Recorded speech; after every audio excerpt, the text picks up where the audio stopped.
significatif. Monsieur Kassongo, si vous avez un enfant qui est étudiant au Canada et que vous vivez au Togo et que vous êtes le premier responsable, parce que c'est ce que on a découvert, certains passent par les études de leurs enfants.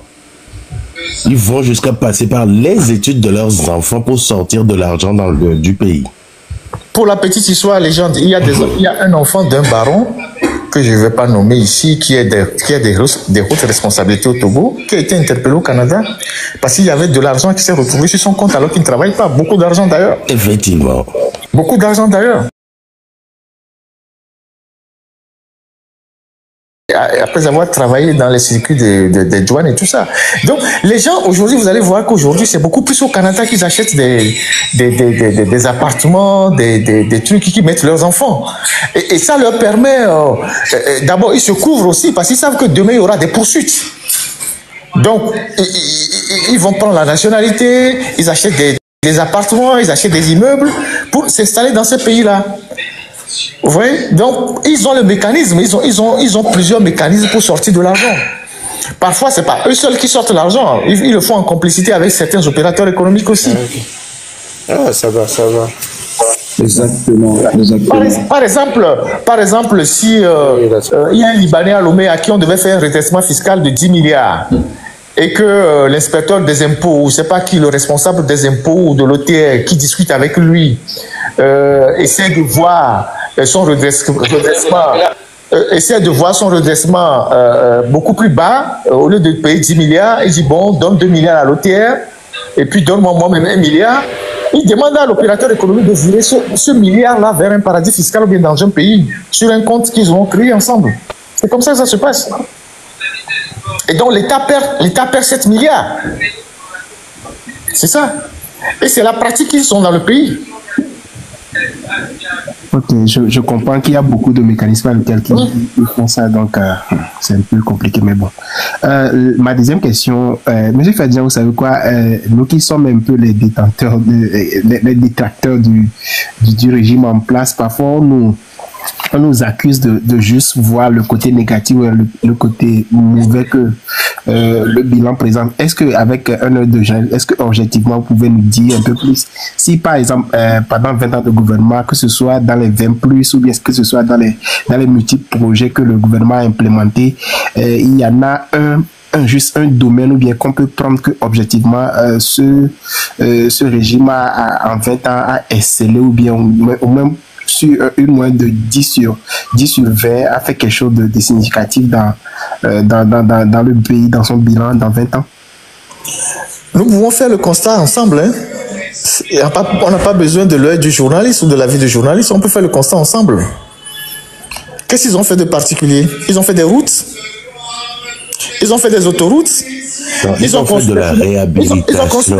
Ils ont construit des chemins de fer, ils ont construit des universités, ils ont construit des hôtels, ils ont construit des lycées professionnels, des lycées scientifiques. On vient de fermer le lycée d'Agbalépédo 2 février, depuis 1 an. On n'est même pas capable de le reconstruire. Ils ont créé de l'emploi pour les jeunes.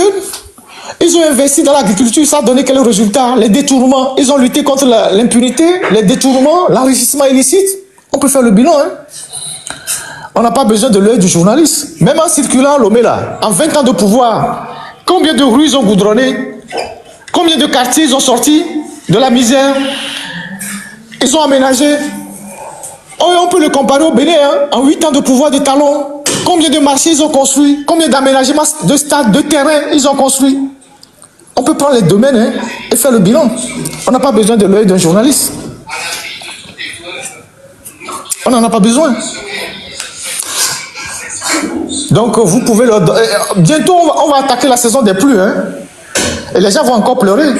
Les bagages des gens seront dehors. Ils ont fait quoi de particulier à part avoir créé les retenues d'eau qui sont devenues des dangers dans les quartiers? Ils ont fait quoi en termes d'assainissement de la capitale? Les villes secondaires, quand vous sortez de Lomé, y a-t-il encore une ville présentable au Togo? Ils ont fait quoi de particulier dans les villes de l'intérieur? Rien du tout. Donc c'est ça. Un bilan se fait par rapport non seulement à la longévité du pouvoir, mais également aussi par rapport aux ressources disponibles dans le pays et par rapport aux pays voisins. Ils ont fait quoi? Ils ont augmenté les bourses des étudiants. Ils donnent des bourses aux élèves. Ils ont augmenté, je sais pas. Vous-même. Cette histoire de promotion de la femme, là, ça m'énerve un peu, quoi. Est-ce que vous pensez que les femmes togolaises ont attendu que Faure vienne au pouvoir pour faire de la promotion de la femme avant de prendre leurs responsabilités? Il n'y a pas de promotion de la femme au Togo. C'est du n'importe quoi. Il n'y a pas de promotion de la femme au Togo. Ces femmes sont les femmes qu'on voit là, en tout cas la plupart sont dans le harem national, c'est tout. Il n'y a pas de promotion de la femme au Togo. C'est une espèce de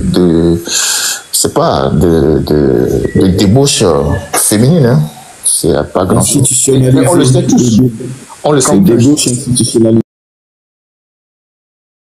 Comme Ferdinand le dit que ce qui se passe à Lomé et on dirait Sodome et Gomorrhe. On le sait tous. Voilà. Il y a des gens qui sont allés jusqu'à même présenter que le Togo est un joueur international qui a été ballon d'or africain. C'est ça le bilan des fois. Bon, on peut leur concéder ça. Ma troisième question serait, je sais pas, du côté de l'énergie, la CET du Togo. La CET annonce des coupures intempestives en février. Bon, pour ma part, moi, je pense que ça coïncide un peu trop avec les événements des élections et puis la fin du mandat officiel de Faure.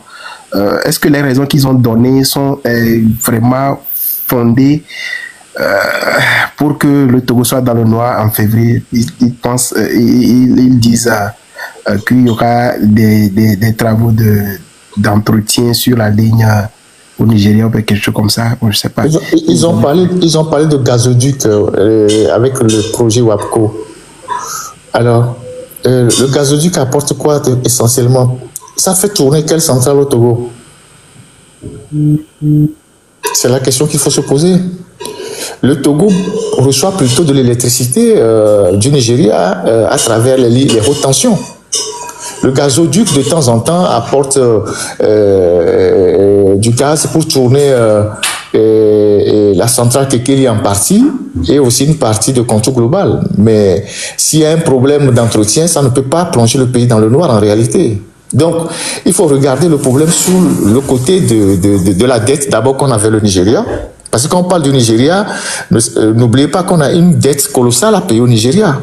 On n'est pas les seuls. Il y a le Bénin aussi, il y a le Niger. C'est les trois pays que le Nigeria alimente. Après, ces gens-là, ils disent jamais la vérité. À chaque fois que la CET sort un communiqué pour dire que le réseau est en entretien, il faut savoir qu'ils n'ont pas payé une dette quelque part. Je ne sais pas quel entretien ils font sur toute l'année.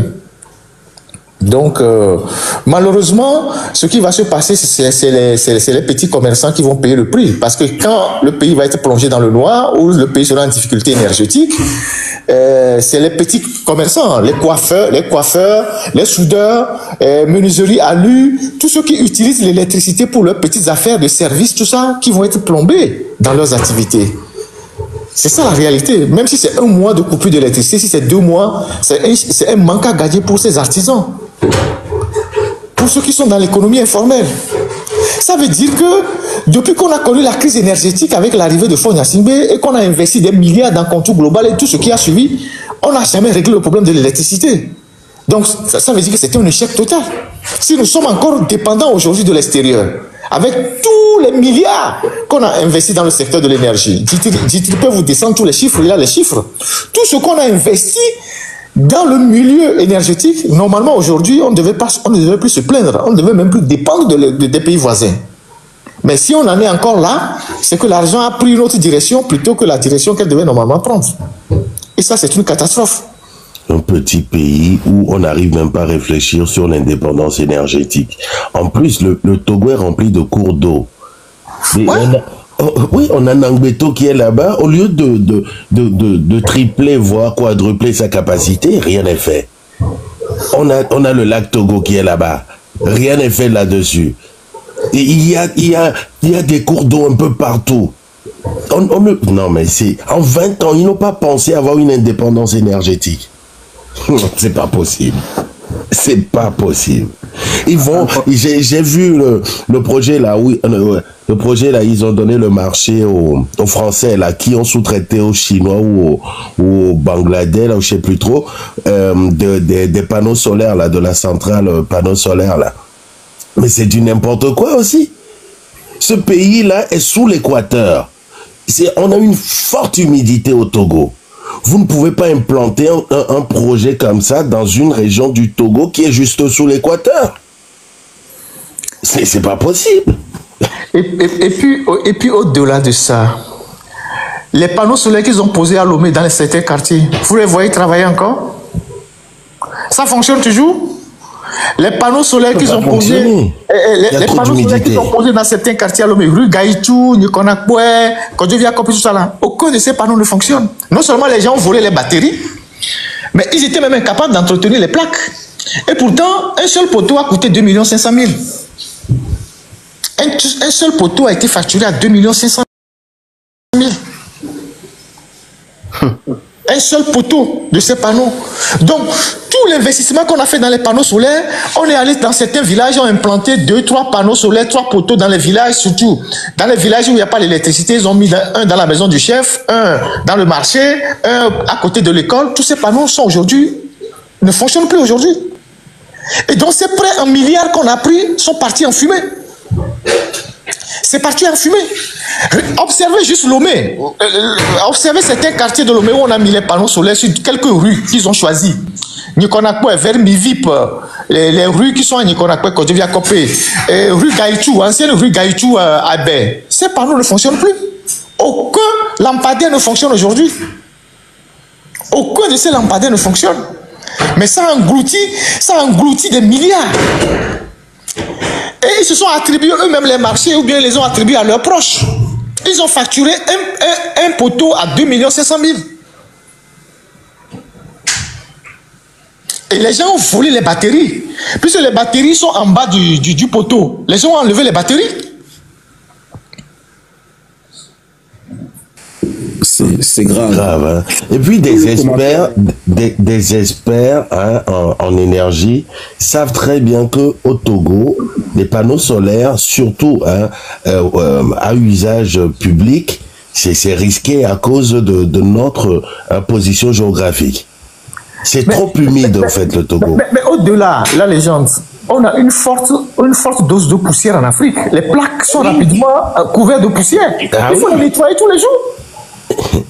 Les plaques sont rapidement couvertes de poussière. Regardez, les lampadaires que nous achetons à Lomé, pour les lampadaires autonomes que nous achetons à Lomé, là, quand vous le mettez sur votre propre maison, 2 jours après, vous voyez qu'il y a de la poussière sur les lampadaires, il faut les nettoyer. Et c'est pareil pour les poteaux. Exactement. Donc, il faut un entretien permanent. Sinon, les plaques seront submergées par la poussière et donc ne vont pas absorber le soleil pour pouvoir le restituer en électricité le soir. Donc, tous ces panneaux sont poussiéreux aujourd'hui. On attend juste la saison des pluies pour les dépoussiérer. Encore qu'il n'y a même plus de batterie pour les permettre de fonctionner. Donc, les poteaux qui sont là sont des poteaux vides. Les gens ont faim, vous mettez des infrastructures comme ça, ils vont voler les batteries, ça fait un. Et je me souviens, il y a eu un moment où les gens avaient tellement faim que les chemins de fer, là, disparaissaient, les gens allaient scier les chemins de fer. C'est grave. Les câbles électriques aussi. Effectivement, et je peux en témoigner. Et je voudrais demander aux gens dans le commentaire si vous connaissez l'endroit à Nikonakwe qu'on appelle Viviti-Komi. Si vous connaissez, dites oui. Viviti-Komi, Nikonakwe. Il y a pas une agence nationale qui s'occupe de faire des études sur les fonds qui ont été investis dans les projets de développement et tout ça là, et leurs impacts sur la population peut-être après 5 ans, 10 ans que les projets soient tout ça là. Donc à mon justice Viviti-Komi, oui, tu disais qu'il y avait un rapport ou une agence. Il n'y a pas d'agence nationale pour faire le suivi de ces projets là, peut-être à 10 ans, 30 ans, 10 ans, 20 ans après l'implantation de ces projets-là pour voir en fait l'impact que ces projets-là ont sur la population de base. Comme M. Ferdinand vient de le dire, c'est comme si on fait le projet et puis tout le monde oublie quoi. 203 ans après, les batteries sont volées, les panneaux sont recouverts de poussière et puis c'est fini comme ça quoi. Donc il n'y a pas d'agence nationale qui truc là. Exactement. C'est tout le problème qu'on évoque. Hein. Il n'y a pas de suivi, évaluation des projets, surtout des gros projets d'envergure comme ça, il n'y en a pas. Mais la dernière fois, quelqu'un nous a rappelé, quand on faisait les dénonciations sur la CET, quelqu'un nous a rappelé qu'il y avait même une agence de la CET virtuelle au Togo, où on envoyait les clients aller se plaindre à cette agence qui n'existe pas. Vous allez à l'adresse, ils ont mis des quoi? Qu'est-ce qu'il avait dit? Ils ont mis des tôles et l'agence est supposée être en construction. Mais c'est pas possible, quoi. Ouais, c'est ça, on fait des fois, on met des lignes vertes que vous appelez, qu'on ne décroche jamais, des trucs comme ça. Bon. Ce que je voudrais dire aussi, c'est que Monsieur Ditré, Monsieur Ferdinand, merci pour l'éclairage que vous nous faites toujours. Il y a quelqu'un aussi dans qui était venu pour demander si les lives sont retransmis. Il y a Grande Gueule, le compte Grande Gueule dans les commentaires qui republie chaque temps.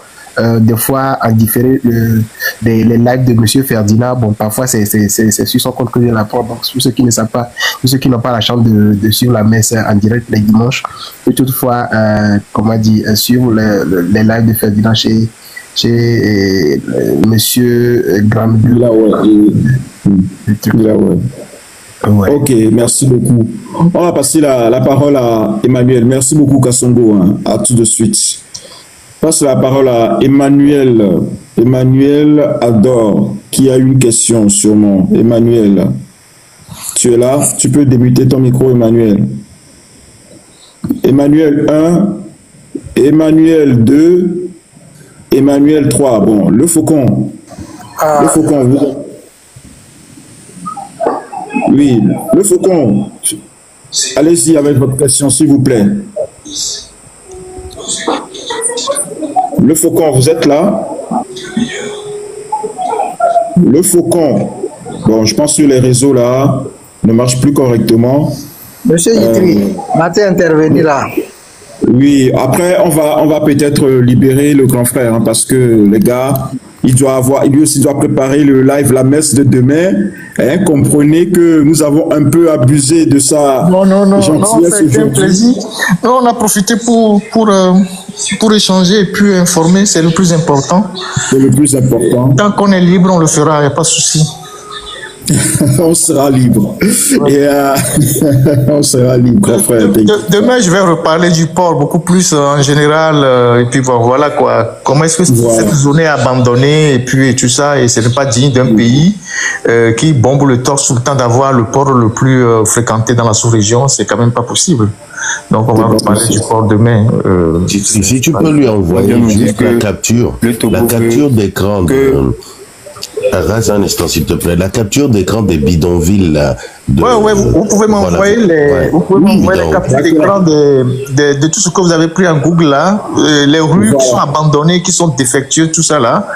Il fallait nous dire tôt la route de à Koresoa là. Ils sont en train de, au lieu de casser ça, il fallait nous dire tôt parce que la route là qui mène vers Akoresoa là, les caniveaux là sont bouchés, ça ne bosse plus. Maintenant au lieu de tout casser, refaire, ils sont en train de ramistoler d'une manière. Voilà. Comme toujours, ils ont toujours rafistolé. Voilà. C'est les gens qui sont spécialisés dans les partis. Ils font jamais d'œuvre, ils font jamais rien de nouveau. Si vous avez tout ça là, il fallait nous dire tôt parce que sincèrement, si vous-même vous voyez ce que je dis. Non, peut-être demain, vous pouvez balancer des photos dans les commentaires hein, pour que les gens voient. Il n'y a pas de souci. Vous pouvez faire un tour, prendre les images hein, et puis balancer dans les commentaires pour que les gens voient. Parce que bientôt, il va pleuvoir. Il va pleuvoir bientôt.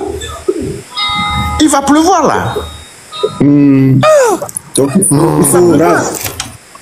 prends les photos et puis tu nous balanceras ça ou bien sur Facebook, sur le compte de grand frère. Ne t'inquiète pas. Tu peux mettre tout. Je dis, vous avez vu aussi dans le quartier de Bé, là où en allant vers Akoresoa toujours. Ils sont allés creuser les caniveaux qu'ils veulent arranger le quartier. Les trous sont gros comme ça. C'est Gbenyedi tout ça là. Voilà, Gbenyedi, merci. Ils ont abandonné. Si tu es un enfant récalcitrant là. Les enfants tombent dedans, les gens se blessent et tout ça. C'est ça. Franchement. L'Oméa togolais. Et ça, c'est une capitale, hein. C'est une capitale, hein. Ah oui.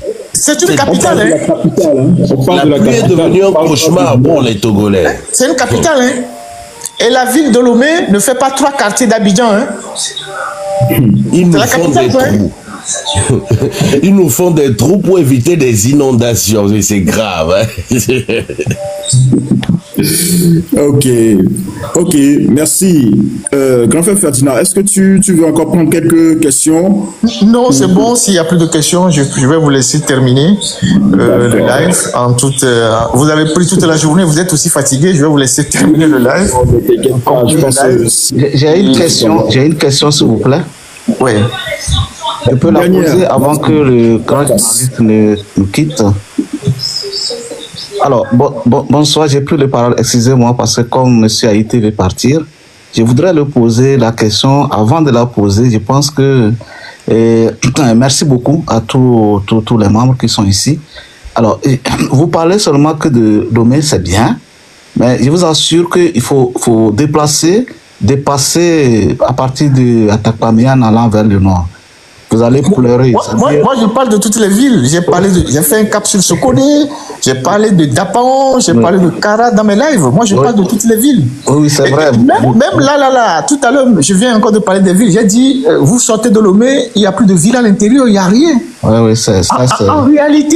En réalité, excusez-moi d'avoir pris la parole, quand vous sortez de Lomé, et quand vous arrivez à l'intérieur du pays, quand vous enlevez l'administration du pays, il y a quelle société qui emploie les gens à l'intérieur du pays?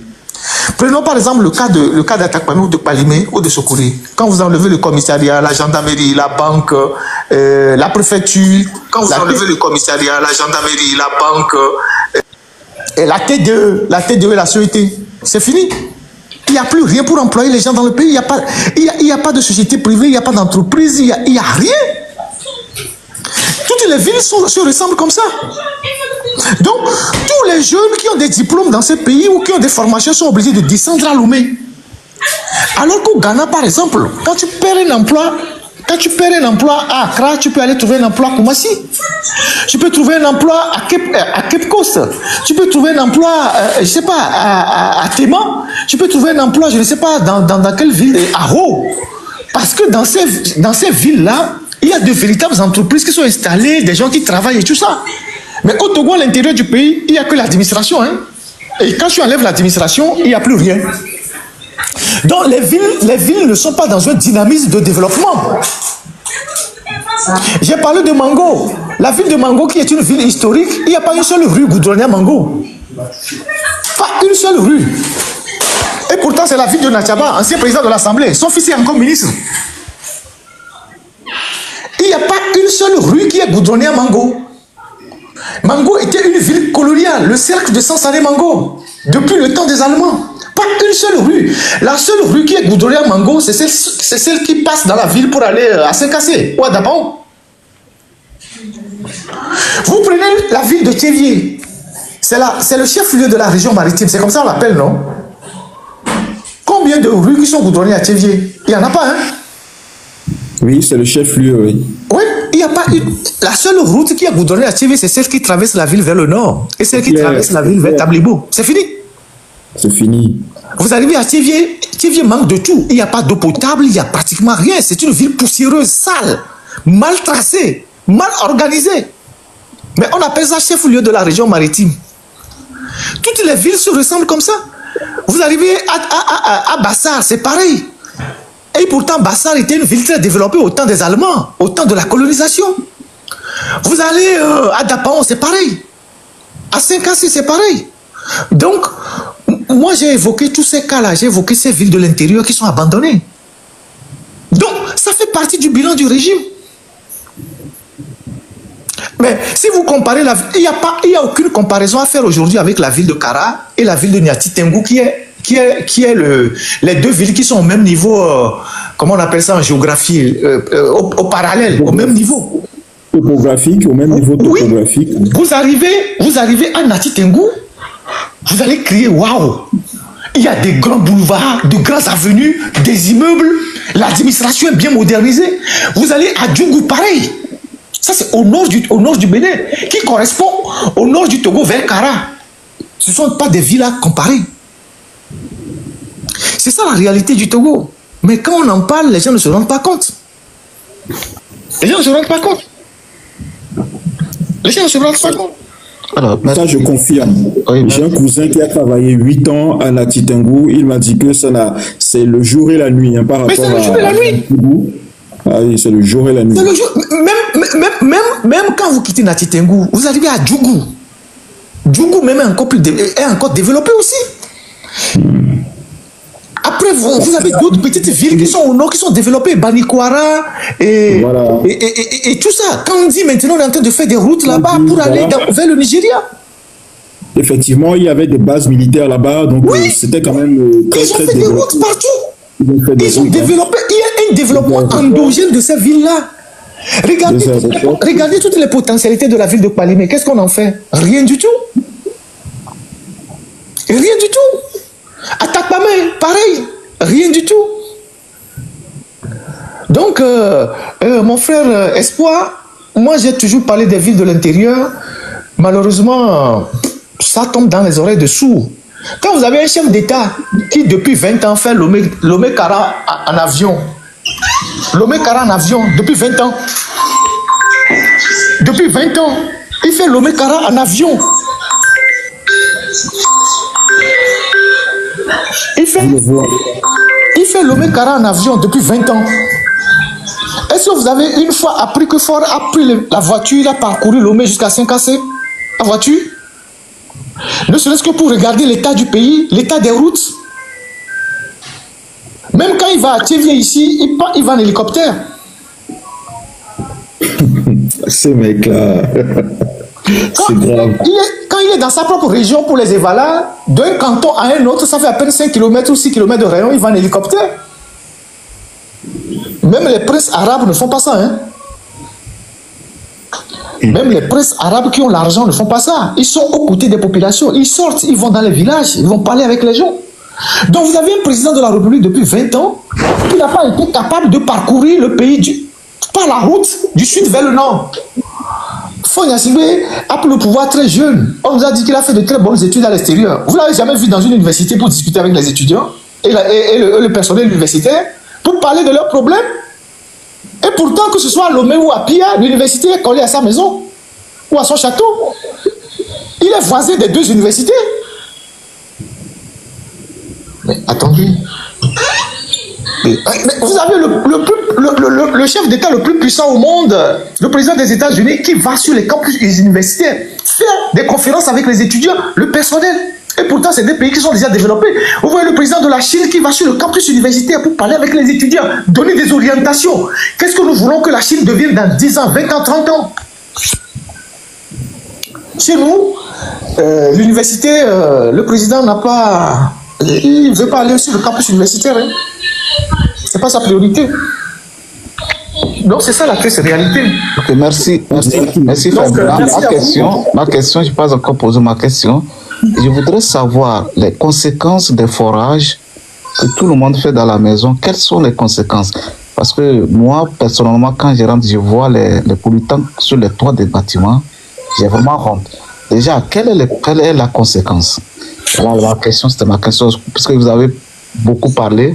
Il n'y a pas de problème. Vous n'avez pas assez parlé des eaux que les gens boivent dans les maisons avec le problème des forages. Merci, c'est ma question. Ouais, le problème des forages, d'abord, c'est la qualité de l'eau que les gens boivent. C'est une eau qui n'est pas propre. Ça, c'est la première des choses. Deuxième des choses, donc ça entraîne toutes sortes de maladies. Hein, toutes sortes de maladies. Donc, vous voyez qu'à Lomé, il y a de plus en plus de gens qui souffrent de la fièvre typhoïde. C'est l'eau que les gens boivent. Vous avez de plus en plus de gens qui souffrent de la fièvre typhoïde.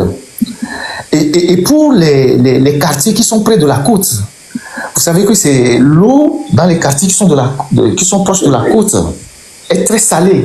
Et il y a beaucoup de saleté dans l'eau. C'est d'abord salé, il y a beaucoup de saleté dans l'eau. Et quand les femmes utilisent ces eaux-là pour faire leur toilette intime, elles ont de l'infection. Et parfois, ça crée même des problèmes sociaux. Leur mari pense que leurs femmes couchent dehors. Alors que c'est l'eau qu'elles utilisent pour faire leur toilette intime qui les infecte. Et donc, il y a des drames même dans les familles. Parce que l'eau qu'ils utilisent n'est pas potable. Il y a un spécialiste au Togo en hydrogéologie qui a fait une conférence sur ça. Comment est-ce que les femmes sont infectées, surtout les quartiers qui sont proches de la côte Nikonakwe, Côte d'Ivoire, Kopé, et Adakpam et Baguida, tout ça. Les quartiers qui sont entre la lagune et la mer. L'eau est très infectée. Et donc, après, il y a la désorganisation. Il y a toute la désorganisation de la nappe phréatique. Parce que quand tout le monde fait les forages, ça désorganise la nappe phréatique, ça crée des problèmes.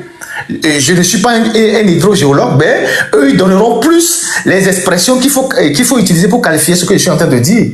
Ensuite, dans un pays où on a des cimetières partout, vous voyez les cimetières qui sont entremêlés dans les maisons au Togo, là.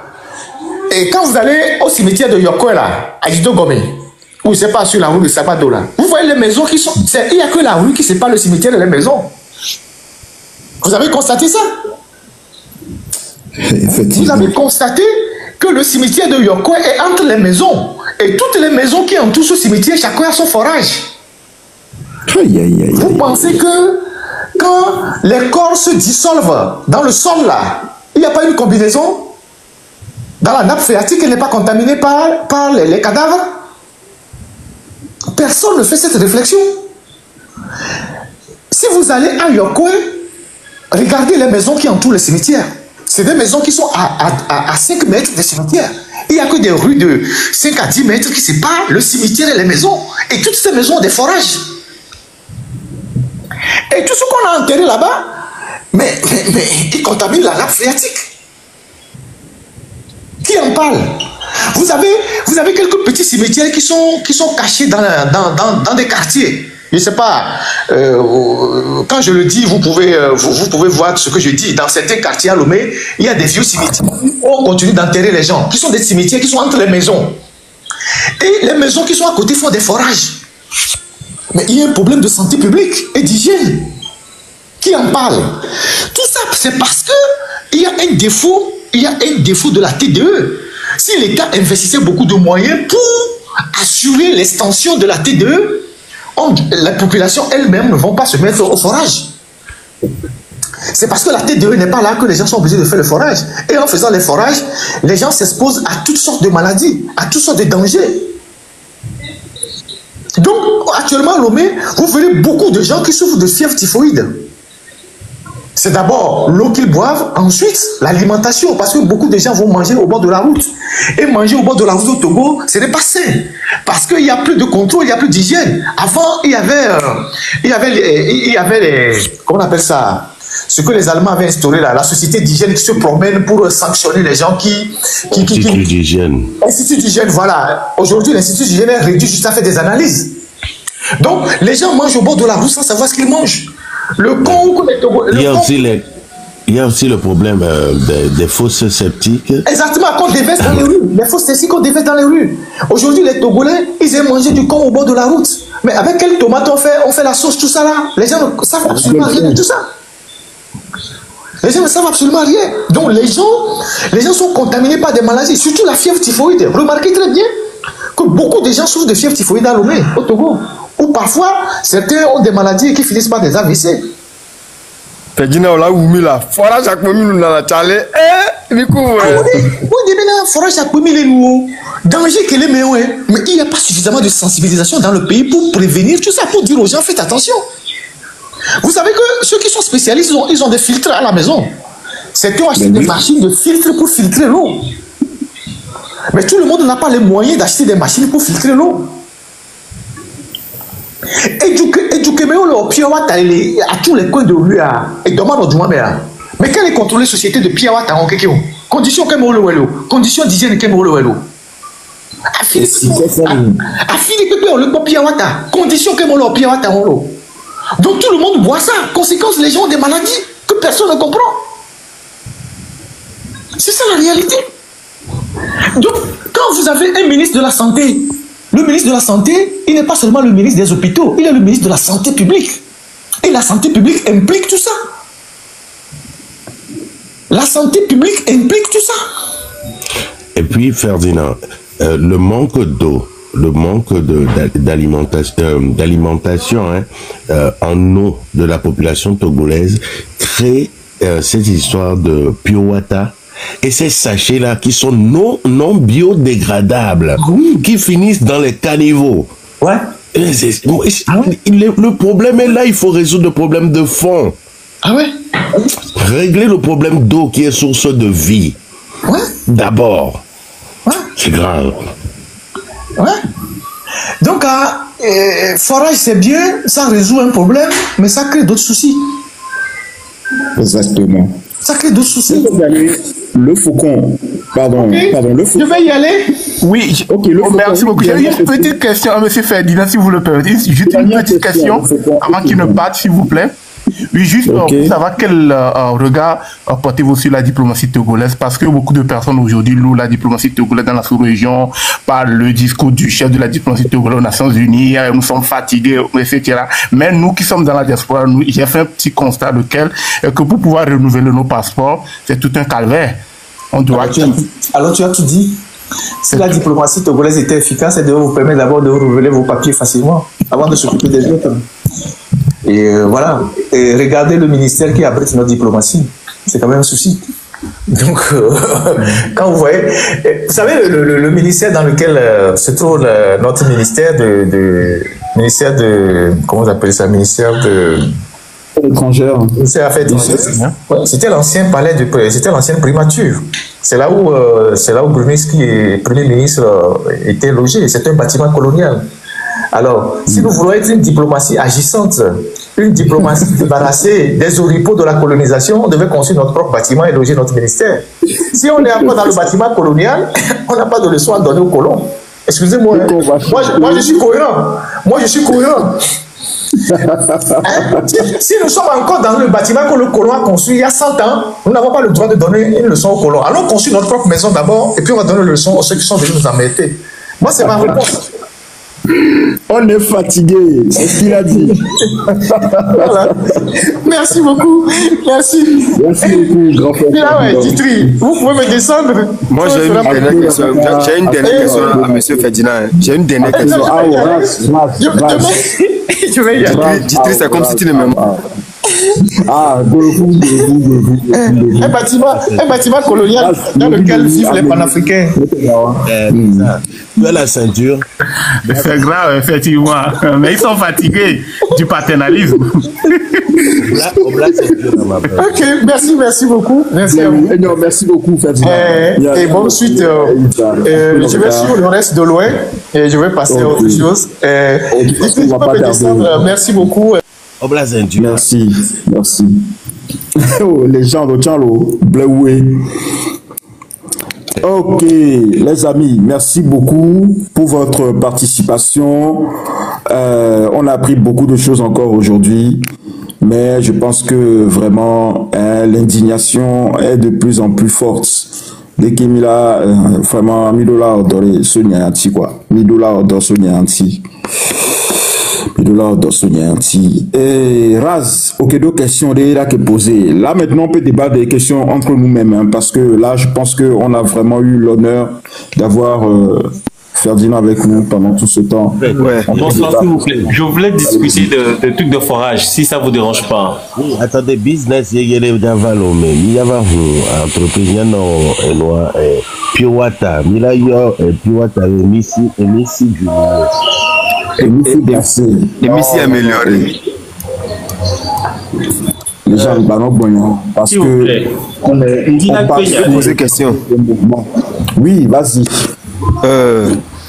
On a vu le matin, on a vu que les chiffres d'affaires que le port autonome de Lomé génère. Les revenus, pas le chiffre d'affaires, ce sont les revenus. Le revenu que le port autonome de Lomé fait chaque année. Bon, moi je mets ça de côté. On voit aussi le budget que l'État se fixe. On met ça de côté. On voit aussi les prêts que le pays fait à l'extérieur dans les banques. Bon, je me dis, hein, tout ça là réuni là, ça va où? Moi je veux savoir, juste, tout ça là réuni là, ça va où? Ma deuxième question. Le port autonome de Lomé a versé une somme inexistante même. La SNPT aussi n'a rien versé même. Quand moi j'ai ce que j'ai vu dans la Cour des comptes. Maintenant, pourquoi on laisse ces gens-là et puis on vient nous emmerder, nous les petits qui font les 1000 francs, 2000, 3000 là? Est-ce que ce n'est pas l'occasion de rappeler à ceux qui viennent nous prendre ceux qui viennent nous emmerder des taxes là, de leur rappeler qu'il y a ceux-là aussi qui devaient payer, personne n'est au-dessus de la loi? Merci. Tu as tout à fait raison. C'est pour ça qu'on partage les documents. Donc, à Ekbeme, à Midola, n'a pas Midola s'approprier les documents. À mes collatés traduire, à mes collatés photocopier, à son mia non, allo, à mes collatés samou pour commerçant collatés moto pour né, au théâtre va corroger, bah, mettez dans ce document en fiant, oui. Mais à niveau de revenu. Donc, nous veut bien mes codos, revenu, beaucoup les joie, mais quoi, il s'est mis. Voilà. Tout ça là, ça fait partie du combat qu'on fait. Maintenant, ce document, vous pouvez vous appuyer dessus pour revendiquer quelque chose. Vous laissez ma race. Document, on commis les publiés, mais il a été prendre à se revendiquer droit, par exemple, le droit de ne pas, par exemple, payer l'impôt pour le moment. Parce que vous constatez que il y a des entreprises qui font plus de chiffre d'affaires, plus de revenus, plus de bénéfices que vous et qui ne paient pas. La SNPT ne paie pas d'impôts, ne paie quasiment pas d'impôts, ne verse pas de dividendes. Vous pouvez vous baser sur ça, hein, et dire, bon voilà, monsieur, moi j'aimerais bien comprendre quoi. Hein, j'aimerais bien comprendre. Il y a des concours voilà, va, mais nous sommes en fion, mais nous tenons bien et nous y a les deux pour nous virer quoi. Donc avec impôt que le bien il a deux pour nous virer parce qu'il y a un peu on est quoi. Donc pas ça nous quoi. Donc voilà, nous on débat on fait là non, et débat on doit là et tu mais là bah on vit quoi, doit pas on fond quoi. Mais bon au théâtre va mino bien gomme c'est quoi. Mais ouais bombe il y a des populations, c'est une population consciente, une population éveillée. Une critique pour mille dollars ya. Donc franchement il faut aussi qu'on se saisisse de ces occasions-là pour faire quelque chose, pour revendiquer nos droits. Hein, pour revendiquer nos droits. Nous pouvons nous appuyer sur ces documents-là. Hein, nous pouvons nous appuyer sur ces documents. C'est possible. Vous pouvez le faire. Ce sont des documents officiels. Hein. Ce ne sont pas des documents que nous avons rédigés, moi, Jitri, ou bien Milawe, ou bien la légende, ou quelqu'un. Hein. Ce sont des documents officiels. La Cour des comptes, c'est un document officiel. Un rapport de la Cour des comptes sur le port autonome de Lomé, mais c'est un document officiel. Vous pouvez prendre ça, mettre les chiffres sur des pancartes et aller devant la Cour des comptes et manifester pour leur dire, mais pourquoi vous ne faites rien? Ou bien vous mettez ça sur des pancartes, vous allez devant l'OTR et vous leur demandez, mais pourquoi vous ne faites rien? Faites quelque chose. On ne comprend plus rien dans ce pays. Nous qui sommes des petits commerçants, on nous harcèle avec des impôts, mais les gens qui font beaucoup d'argent, personne ne leur dit rien. Donc voilà, vous pouvez vous baser sur ces documents-là. Voilà, si ça peut répondre à ta question. Ah mais Boudjibé a répondu, qui veut lui répondre aussi? Allez-y les gars. Moi en fait, je veux ajouter quelque chose sur l'histoire de l'eau. En fait, c'est pas pour lui répondre. En fait, moi, j'ai fait les études en bâtiment.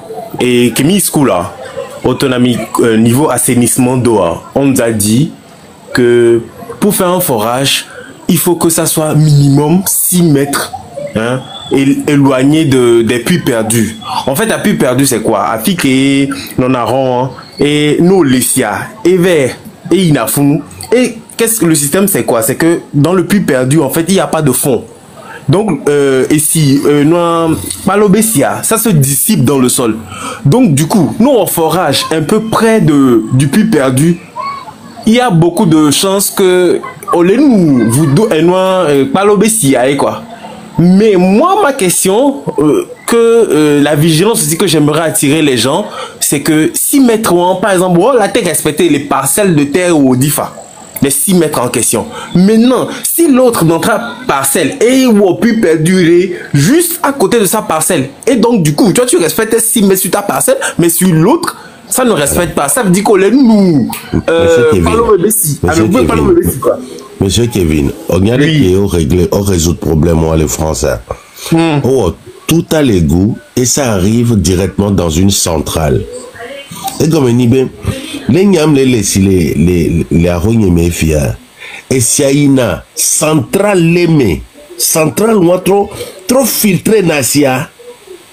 Et si on trop en est arrosage, on s'en est nous bout. Rien ne se crée, rien ne se perd, tout se transforme. Voilà Togo, mais je ne comprends pas pourquoi ils ne peuvent pas faire du tout à l'égout. Centrale d'épuration, les. Et tu connais quoi? Ah, mais on te le déchetterie. On te le déchetterie. Déchetterie. En tout cas, moi, ce que je vois, ils peuvent je ne refuse pas. Vous seulement d'attirer à mon attention. Les médias au forage, renseignez-vous près de vos voisins. Côté que puis l'eau. Sinon, vous risquez au forage, vous buvez du n'importe quoi en fait. Et après, c'est les maladies des enfants. Ah, mais ça, mais fièvre typhoïde que toi. Donc, renseignez-vous autour. Renseignez-vous autour. Ah, mais il n'y a fait bélo. Comme ça, nous, au forage, on y a les safe. Il n'y a pas de problème. Donc, c'est ce que je voulais ajouter par rapport à ça. Moi, c'est ce qui m'a attiré. Je suis entré dans le live.